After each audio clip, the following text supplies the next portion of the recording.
ڕاگەیاندنی ڕێکخراوی کرێکارانی شۆڕەژگەری ئێران ڕاهی کارگەر و حەزبی کۆمۆنیستی ئێران بە بۆنەی ساڵی نوێ خوێندنی 1403-1404 پێشەنگایەتی لە خەبات لە ناوەندە زانستی و پەروەردەیەکاندا. ڕۆژی یەکشەممە یەکەم ڕۆژی مانگی ڕێزبەری 1403 دەرگای قوتابخانە و زانکۆکانی ئێران بەڕووی ملیۆنان خوێندکاردا دەکرێتەوە. بەپێی ئامارە فەرمیەکان 16 ملیۆن و 700 هەزار قوتابی و نزیکەی 4 ملیۆن خوێندکار بۆ ساڵی نوێ خوێندن ناویان تۆمار کردووە. بەپێی هەر ئەم ئاماران نزیکەی 1 ملیۆن منداڵ و تازەلاو لە تەمەنی خوێندندا بە شێوەیەکی سەرەکی بەهۆی هەژاری بنەماڵە و پێویستیان بە کارکردن بە مەبەستی یارمەتیدان بە دابینکردنی بژێوی ژیان لە خوێندن بێبەش بوون. ئامارە نافەرمیەکان ئەم ژمارەیە بە نزیکەی 2 ملیۆن کەس دەخەمڵێنن.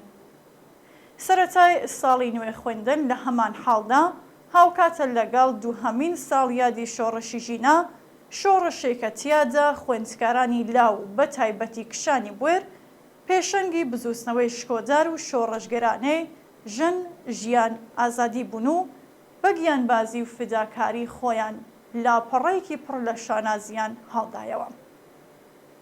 ساڵی نوێ خوێندن لە دۆخێکدا دەست پێ دەکات کە بزوستنەوە گەلێکی داواکاری چەوەری بربڵاو لە سەرتاسەری ئێراندا لە ئارادایە. مانگرتنی کرێکاری بێپسانەوە بەردەوامە. خانەنشینان شقامەکانیان چۆڵ نەکردووە.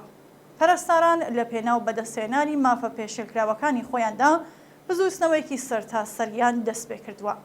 دادخوازان بوێرانە لەسەر بەدواداچوون بۆ تاوانەکانی ڕژیمی ئیسلامی بەرامبەر بە جگەرگۆشەکانیان پێداگیری دەکەن. پێشبینی دەکرێت کە لەگەڵ کرانەوەی زانکۆ و ناوەندەکانی خوێندن هاوکات ناوەندەکانی پەروەردەش ببنە مکۆی پڕجۆش و خڕۆشی سەرهەڵدان و ناڕزایەتیەکان. لە کاتێکدا کە ساڵانە بڕەپارەیەکی زۆر و زەوەندە لە پێناو پەرەپێدان بە چەکی کۆمەڵکوژ و سەرکوتکردنی ناڕزایەتی جەماوەردا خەرج دەکرێت، پەروەردەی ئێران لە ڕووی ئەو بودجەیەی کە بۆی تەرخان دەکرێت لە دۆخێکی گەلێک نالەباردایە. ئامرازە یارمەتی دەرەپەروەردەیەکان لە قوتابخانە و ئامادەیەکان کە هەم دەتوانن کاریگەریان لەسەر فێربوونی قوتابیان هەبێ و هەم لەسەر کەمکردنەوەی بەشێک لە ڕەنج و کاری مامۆستا لە ئاستێکی زۆر کەمدا بوونیان هەیە. پۆلەکانی خوێندن لانی کەم 2 هێندەی توانایی ئاسایی قوتابیان تێدایە. ژمارەیەکی زۆر لە قوتابخانەکانی گونجەکان و گەڕەکە هەژارنشینەکان خاوەنی پۆلی شێجار و ژووری داڕما و سارد و بێسوتەمەنی و ڕووناکی پێویستن. سیاسەتی بەکاڵاکردنی پەروەردە یەکێکی ترە لە سیاسەتەکانی دەسەڵاتی ئیسلامی. هەر ئێستا جگە لە وەرگرتنی تێچووی خوێندن و سەپاندنی بەشێک لە هەزینەکانی خوێندن بە درێژایی ساڵ بەسەر بنەماڵەی خوێندکاراندا، زیاتر لە 14% خوێندکارانی ئێران کە دەکاتە 2 ملیۆن و 500 هەزار کەس لە 18,000 قوتابخانەی ناحکومیدا دەخوێنن. جگە لە هەموو ئەم گرفتانە کەشێکی پۆلیسیان بەسەر ژینگە پەروەردەیەکاندا زاڵ کردووە. ڕژیم بە بەسیجیگەری و پەروەردەی سیخۆڕ و بەکرێگیرا و ئەو ژینگەیەی بە تەواوەتی نائەمن کردووە. ژمارەیەکی زۆر لە مامۆستایانی دڵسۆز و ناڕازی دەست بەسەر و زیندانی کراون. تەنانەت ئەوانش کە دەست بەسەر نەکراون لەلایەن دام و دەستگا ئەمنیەکانی ڕژیمەوە بانکێشت و هەڕەشەیان لێ دەکرێت. ناڕزایەتی جەماوەری ئەو مامۆستایانەیە کە داواکاریە پیشەیەکانیان بەرز دەکەنەوە دەکەوێتە بەر هێرشی هێزە سەرکوتگەرەکان. ڕژیم لە ماوەی 45 ساڵی ڕابردوودا بە مەبەستی زاڵبوون بە سەربواری زانست و پەروەردە و ڕێگریکردن لە شکستی دین لە بەرامبەر زانستە قوتابخانەکانی کردووە بە فێرگەی ئاینی و شوێنی چاندنی توی خوڕافات و کۆنەپەرستی. لەم ناوەندانەدا لەبری ئەوەی یارمەتی منداڵان و نەوەی گەنج بدەن بۆ ئەوەی خۆیان و جیهانی دەوروبەریان وەک خۆی بناسن، مێشکی قوتابیان بە زانیاری نادروست و ناپێویست دەشۆنەوە و بەلاڕێدا دەبن. لەبری ئەوەی دوایین دەستکەوتە زانستیەکان لە بواری پەروەردەدا بەکار بهێنرێت و خوێندکاران لە دوایین پێشکەوتنە زانستی و کۆمەڵایەتی و کولتوریەکان ئاگادار بکرێنەوە لە ڕێگەی کتێبە دەرسیەکانیانەوە مێشکیان پڕ دەکرێت لە خۆرافاتە ئاینیەکان. ئەگەرچی ژەهری کۆنەپەرستی مەسەبی ئاژین کراوەتە ناو سیستمی پەروەردەیی ئێران و هەم سیستمە بێبەشە لە پێشکەوتنە زانستی و شێوازە بەڕۆژکراوەکانی پەروەردەیی لە ئاسی جیهاندا، بەڵام بەخۆشیەوە پرۆژە پەروەردەیەکانی ڕژیم شکستیان هێناوە و نمونەی هەرە بەرچاویشی لە دوورکەوتنەوەی بەربڵاوی لاوان لە ئایندا خۆی نیشان دەدات. بەڵام ئەگەر بۆ قوتابیان بە پێ تەمەنیان چوونە ناو پۆلێکی سەرتر و بینینی هاوپۆل و هاوڕێکانیان شاد و دڵخۆشیان دەکات، بۆ مامۆستایان سەرەتای ساڵێکی پڕ لە ڕەنجی دیکە دەست پێ دەکات بۆ دەست و پەنجە نەرمکردن لەگەڵ ئەو کێشە و گرفتانەی کە ئەم ساڵیش وەک هەموو ساڵەکانی تر لەگەڵیدا بەرەڕوو دەبنەوە. لە خوارەوە بوونی ئاستی هەقدەستی مامۆستایان بەهۆی گرانی و هەڵاوسانی بەردەوام ژیانی توێژی مامۆستایان ئێرانی خستووەتە ژێرهێڵی هەژاریەوە.